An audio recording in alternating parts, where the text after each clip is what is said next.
Welcome, beautiful yogis.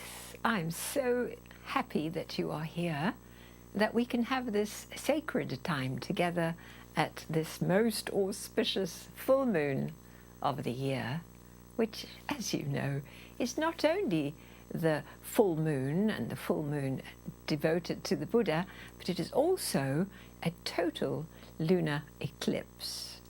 And this is an auguring for all of humankind. And so we are at a very profound time in our lives and in our evolution as a species and a planet. It's pretty cosmic. So we're here to relax together and to renew and reset our energy, to bring our frequency to a place where we can ride the waves of this new earth that we are building together. So this is a replenishing time. Restorative yoga, we're going to lie in our first restorative position, the open book pose. So you know what to do. Lie back on your bolster setup and get nicely aligned all the way into the middle, and let your shoulders fall away. And if you can, feel your palms empty and open, and your eyes soft, low, or all the way closed as you sense your feet touching one another. Or you might have your legs as straight as we arrive, dropping immediately into our own divinity. Just drop right into recognizing that.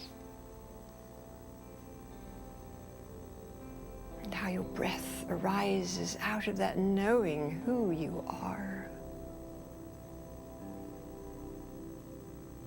This divine being, and that you are, that I am, that we all are. In this breathing body, this body that might be a little fatigued, tired, the emotions may have run high, and yet here we are, divine beings, and the place, this consciousness, where we can experience it. And now we experience it together. Exhale completely out, out, out, out. And a lovely nose inhalation. From your belly, move that inhalation up your body until you feel that your lungs are full, and you might hold this fullness a moment.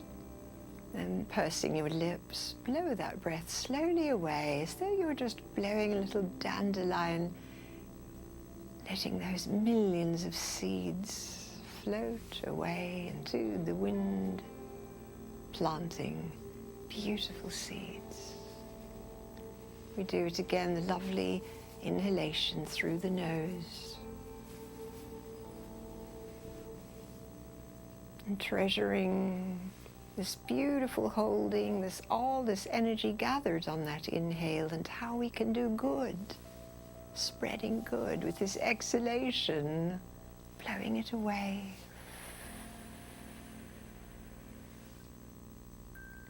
And let's repeat. Nose in.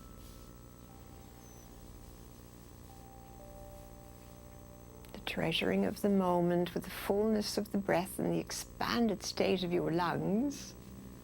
And then that blowing it away. Oh, and I love that image of little seeds floating away on the air coming from us. Seeds of goodness, beauty, creativity, all that we are. And let's continue. The nose in.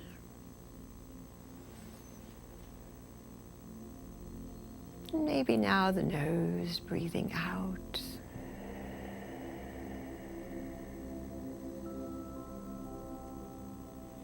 How now, as we treasure this breathing body, On this exhalation, having a sense of your limbs falling a little bit further apart and, as it were, off the bolster and off to the sides. Letting go your body just that little bit more. And the next inhale arises. So beautifully full, the treasuring moment. And the deepening of the relaxation as you exhale. And the invitation to hold focus on this breath and the way it moves and the great mystery of this breath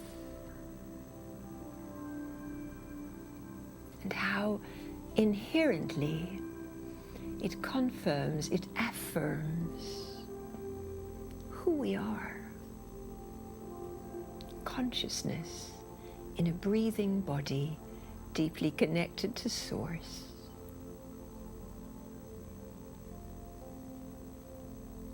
To replenish and rest at this sacred lunation, this sacred cosmic event, which actually is inviting us to awaken. And that awakening is not wake up like we do in the morning to get going. The awakening is to see through the veil of the illusions, to awaken beyond this sense of limitation, beyond the sense that I'm just a little helpless being in a world run amok. No, that isn't true. We are consciousness itself, with the gift of choice. The gift of choice to turn our attention to the truth of our being and how that truth lives in me and it lives in you and it lives in everyone we meet. And how profound that is.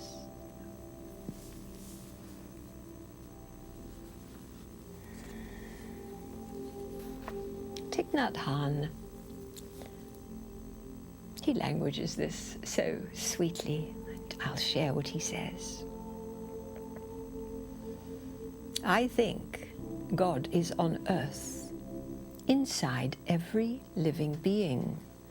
What we call divine is none other than the energy of awakening, of peace, of understanding, and of love, which is to be found not only in every human being, but in every species on earth. In every species on earth. And so we are witnessing this extraordinary awakening of human beings, that the animals are not lesser beings. They too have consciousness. They too have goodness at heart. They care, they look after one another, raise their young, teach them well, and do not wish harm to anyone.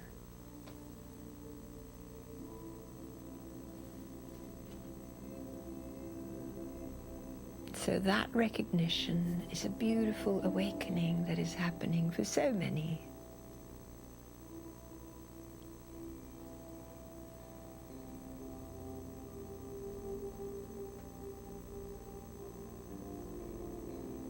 Resting and breathing and recognizing who you really are. This is the gift of yoga. To go beyond the Maya. The Maya is the veil.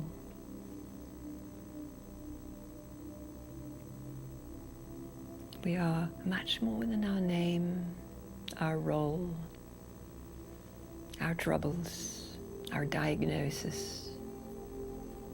We are so much more than that. And in an extraordinary way, we have all shown up at this pivotal time in human history to bring our very unique gift. And we each have one.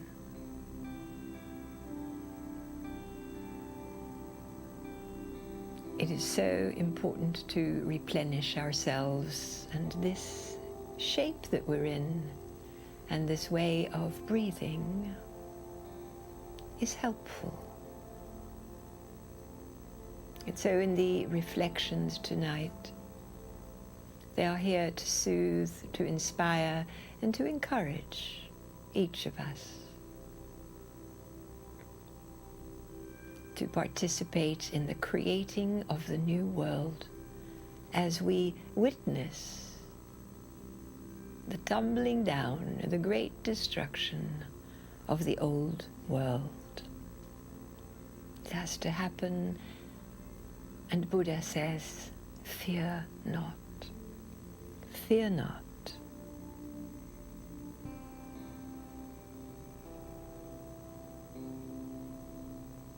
And even as we lie here and breathe, millions of Buddhists all over the world, and of course especially in the East, are celebrating this Wesak moon devoted to the Buddha.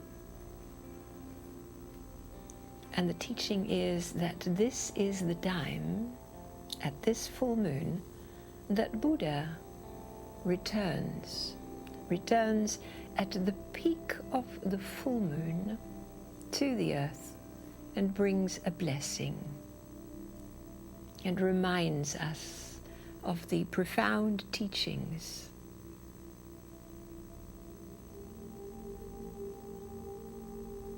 that we are indeed nobly born. Each one of us nobly born.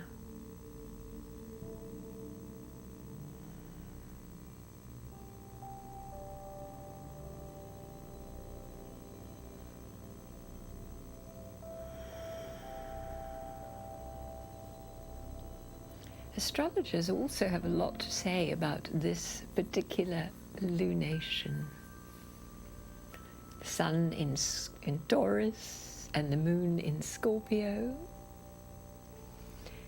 This opposition, as of course every full moon is the opposition of the signs, of the energies, and of the intrinsic archetypal meanings of the signs. And the moon is in Scorpio. And the way it is arranged this time, it is the south node that is in Scorpio. And this means that we are clearing the past. We are clearing and letting go the energies of Scorpio. And usually in that clearing, we mean the negative side of Scorpio. Scorpio is not a negative sign. On the contrary, it is very powerful and transformative. But there are some negative energies that manifest here. And it has to do with the darkness, and it has to do with our unwillingness to see our own shadow. And on this night, the earth will shadow the moon. And there's great message in that. Look to your own shadow. What am I unwilling to see? Because when we do, and when we embrace that dark side of ourselves that we really don't like, we become so free, so free. And there isn't one of us without a shadow.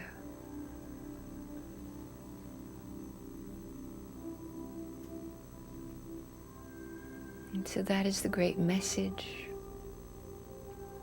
The shadow will show up during this time. Collectively, we can see the shadow of the world. We can see the greed, the power, the manipulations. It's all writ large.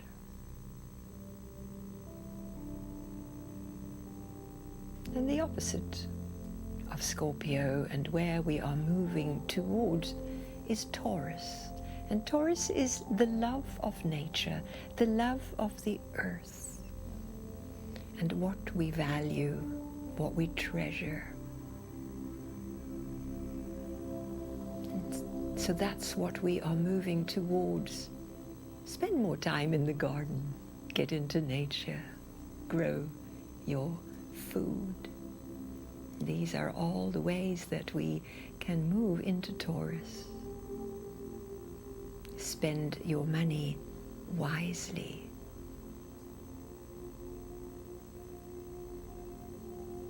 It's simple stuff in Taurus.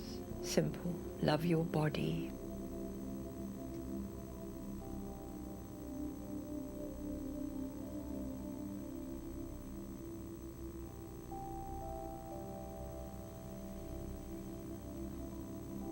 So, dear yogis, we've been breathing.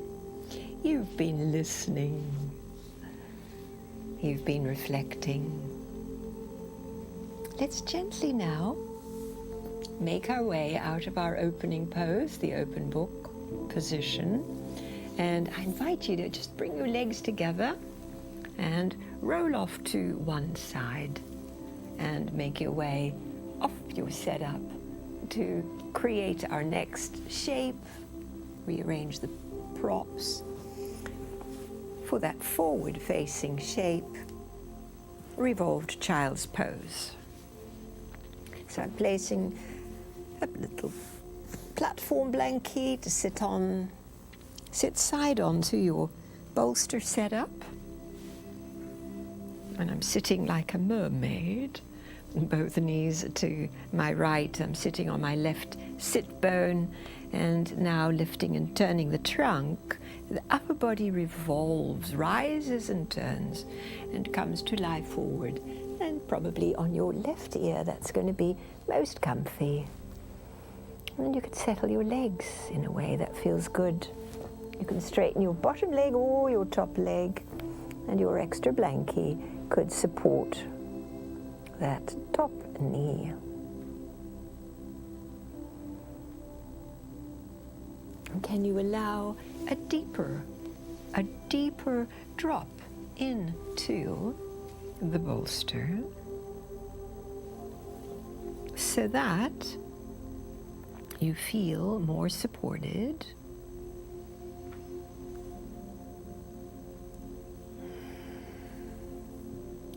And as we rest now in this shape, we're going to listen to a beautiful Buddhist mantra that you can just allow to flow through you.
So yogis, as you rest and breathe, just drop deep.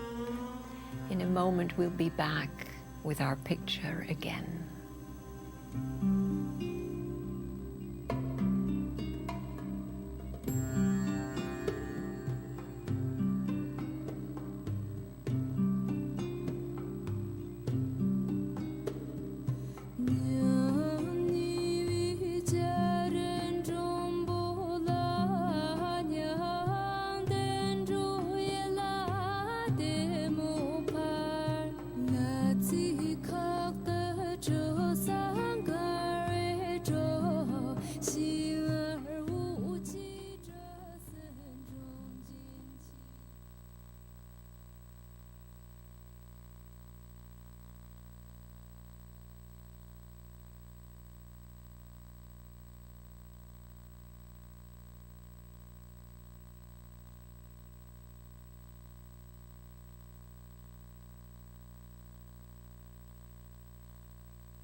following your exhalations all the way to empty, empty, empty.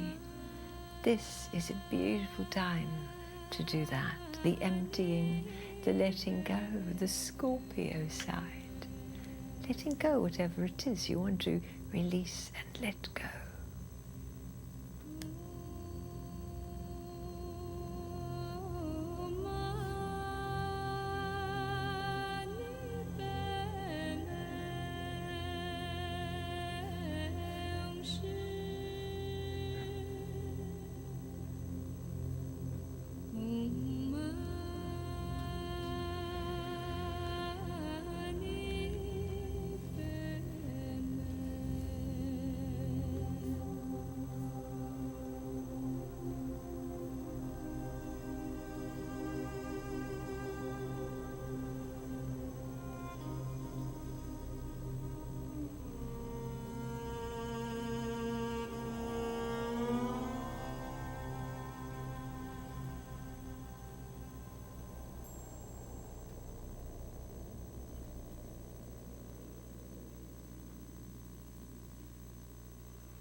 And so, yogis, are you ready?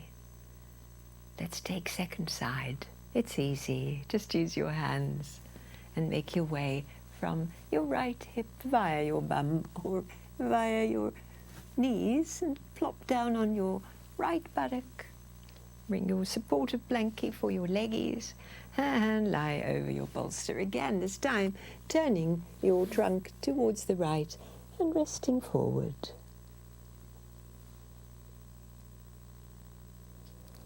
And dropping deeply again.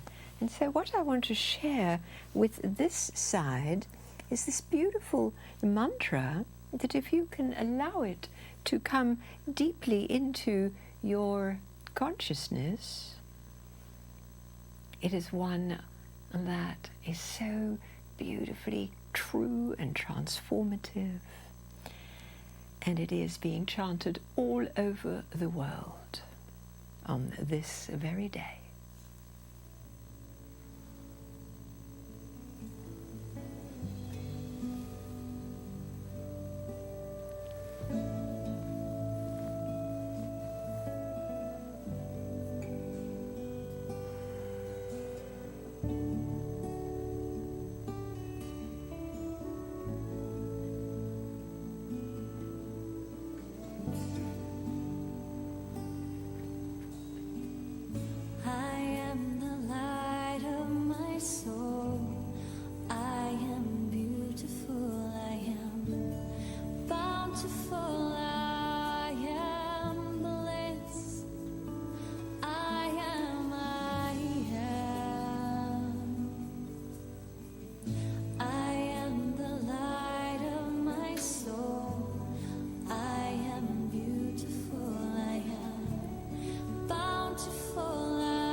allow this mantra deeply into the truth of your being. That is what it is, and this is who we are. Let it in as you rest and breathe. And if you don't see me on the screen, don't worry. We are here with you, holding space and guiding you.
Let's complete this revolved child's pose and slowly navigate your way to our next position, which would be child's pose. So you can leave your bolster as it is. Just sit on your feet with the bolster between your knees and lie forward in the child's pose. And of course your alternate pose for those of you with knee issues, and that could be a lot of us. Please come into crocodile pose, where you lie on your tummy with your legs just stretched out behind you, or either a blankie under your belly or the bolster itself. And so you'll be lying on the length of your mat and letting your whole body release in this forward motion. And so as we rest in this place, we receive now the beautiful mantras, the Lotus Sutra, as brought to us by Tina Turner. rest and receive.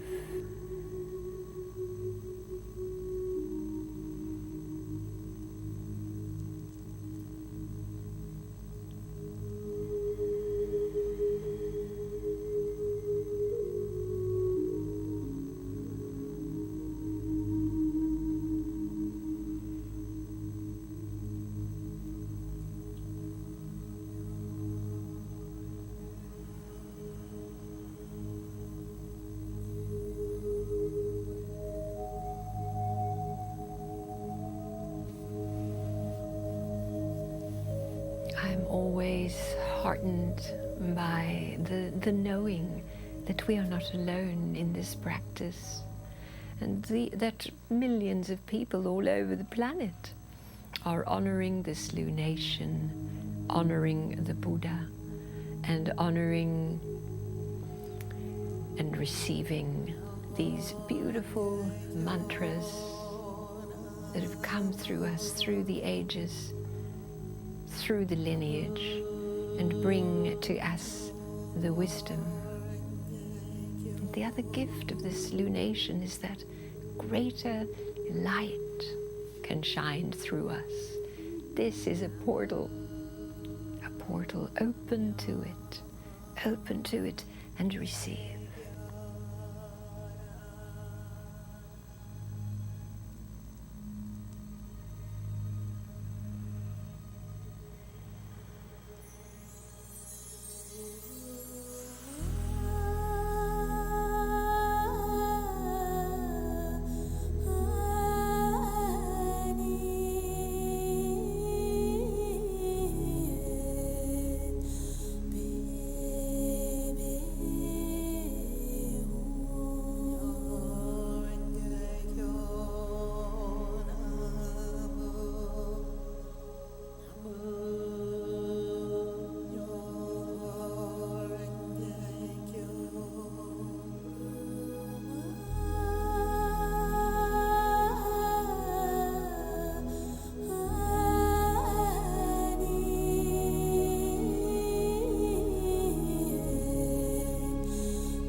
Allowing everything to be as it arises.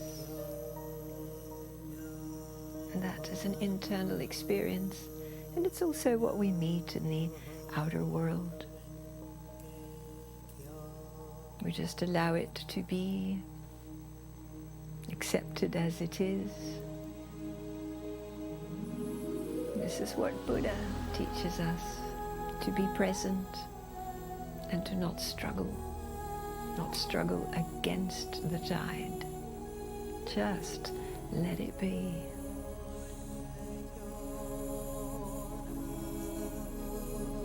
And so we're here just for a few more breaths in the child's pose or the crocodile pose.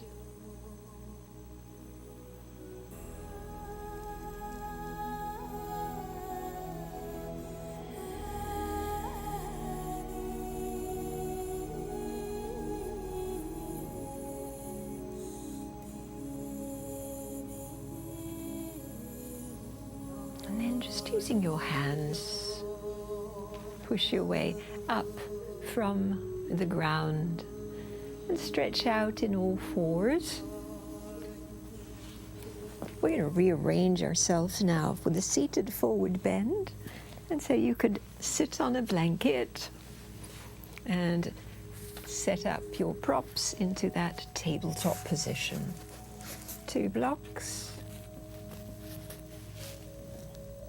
Bolster on top. Perhaps an extra blanket to bring up that tabletop. Cross-legged or straddle legs. And we sit forward. We sit forward and rest the brow. And continue to rest in your breathing.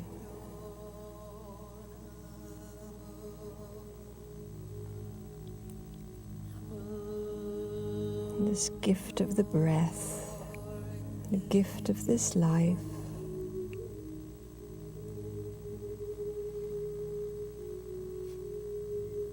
The Buddhists are known for their sand mandalas, the most intricate constructions, creations with colors and designs. And then when they are complete, no matter how long it took, they let it go. And together they blow with their breath the colors, the powdered colors away, and just let go the beautiful creation. And it's a deep teaching in yoga as well, as we give our everything. And no matter what the outcome, and even if it is something so beautiful that we like to hang on to it forever, we let it go. We let it go. This too, such an image of this Taurus-Scorpio axis of this moon, where we are at this time. We give it our all, we create something so beautiful, and then we have to let it go. We just let it go. So rest and breathe. The incoming breath, the outgoing breath. It is your own aliveness, it is spirit flowing through you. This is the divine flowing through you.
So if your legs are crossed, you could recross them the other way. If your legs have been straddled, you might want to bring them in. As we just have a couple more breathing cycles in this shape, just a minute or two, so like 5 to 8 more breaths. Can you surrender to it?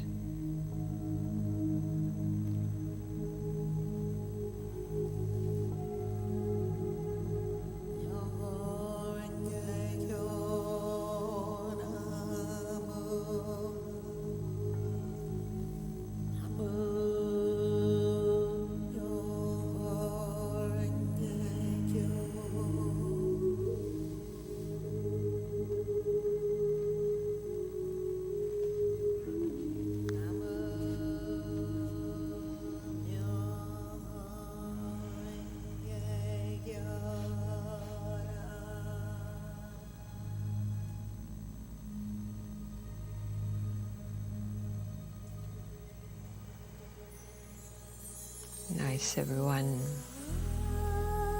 So let's slowly come on up out of this shape. And our next pose is the elevated legs position. So you can go to your wall and lie on your back with your legs up the wall, little head pillow if you like. Or you can use this very setup, this little table, or your chair or your coffee table.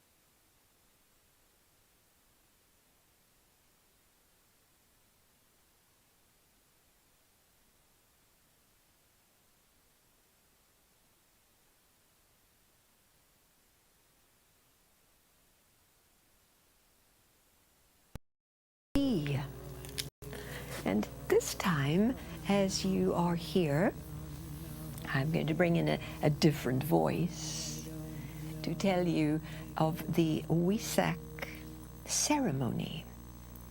Now, the Wesak ceremony is the visitation of the Buddha at the exact moment of the full moon, and how that brings to us blessings, opens our hearts, and gifts us with more profound understanding and our capacity to see beyond ourselves into the good, the greater good of all of us.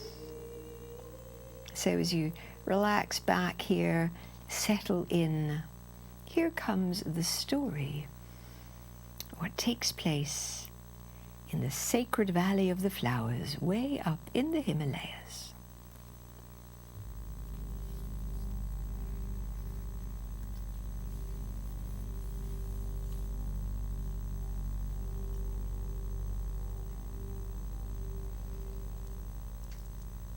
Legend has it that for centuries in a remote and hidden valley in a Himalayan mountain range, a sacred gathering takes place at the exact time of the Taurus full moon. This full moon, also known as Wesak, has long been associated with the Buddha, the Lord of Light, the messenger from the East, who returns each year to bless the world. The Buddha was born, attained enlightenment, and died under Taurus, the sign of illumination, of vision, known as the Eye of God. The 8 minutes leading up to the exact time of the full moon are said to be the time of supreme spiritual opportunity within the entire annual cycle, when the forces of light make an effort to increase the flow of enlightenment into the world and bring wisdom and understanding into the minds and hearts of people everywhere. As we link up in consciousness with this ceremony, we participate in a living event. It's important to understand that Wesak is the festival of the living Buddha, not a commemoration of the Buddha of antiquity. The legend states that as the time of the full moon approaches, many people from the surrounding district find their way to a little valley in Tibet, on the further side of the Himalayas, in which the ceremony of blessing takes place. There gathers also a group of those great beings who are the custodians on earth of God's plan for our planet and for humanity. They range themselves in the northeastern end of the valley and in concentric circles prepare themselves for a great act of service. In front of a large rock, looking towards the northeast, stand the three great lords. These are the world teacher, who stands in the centre, the Lord of living forms, the Manu, who stands on his right, and the Lord of civilization, who stands on his left. These three face the rock, upon which rests a great crystal bowl of water.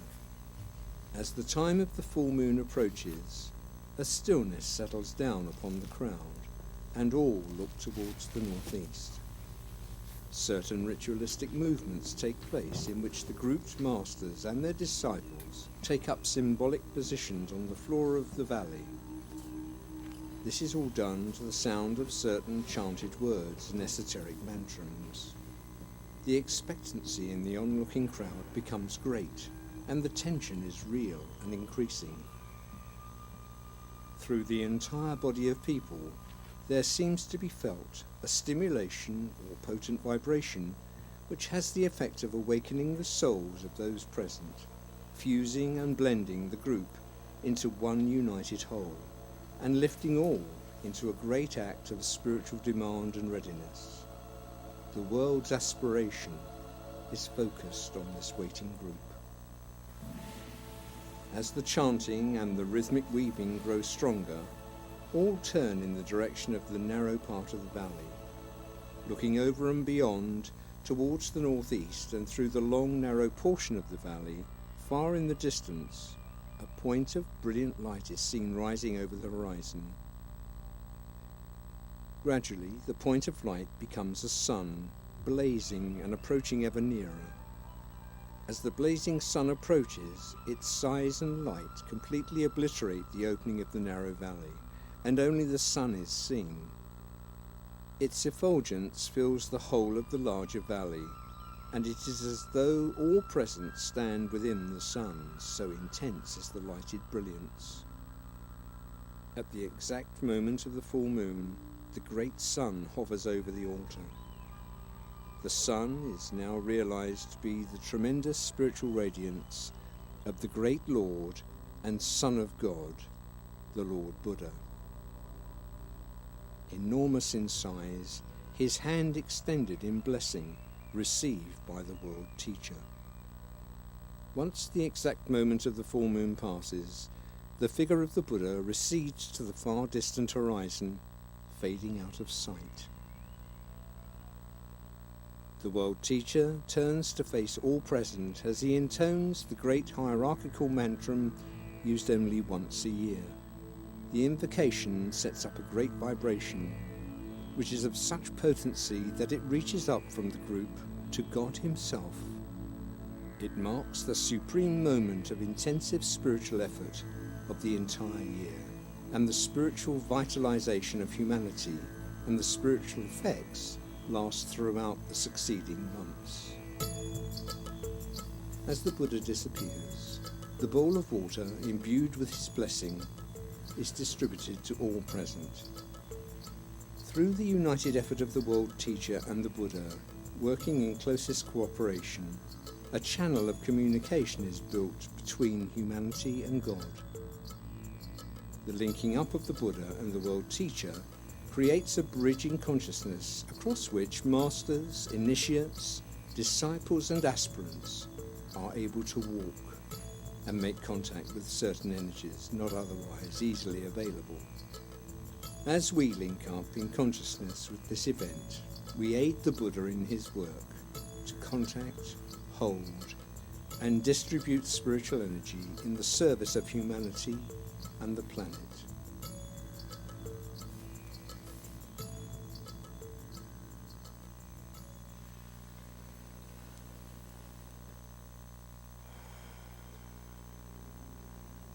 So beautiful, yogis. We are part of this. We have received and we are sending out our own light for the greater good of all beings.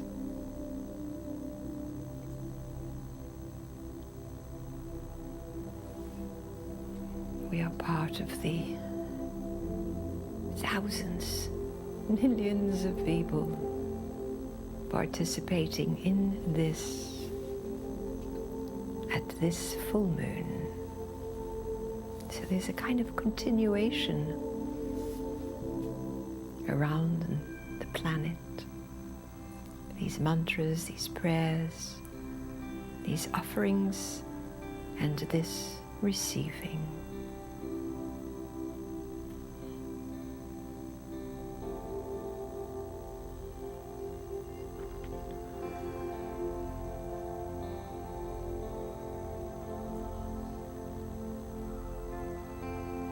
And we are in this extraordinary time of human history, building the new earth.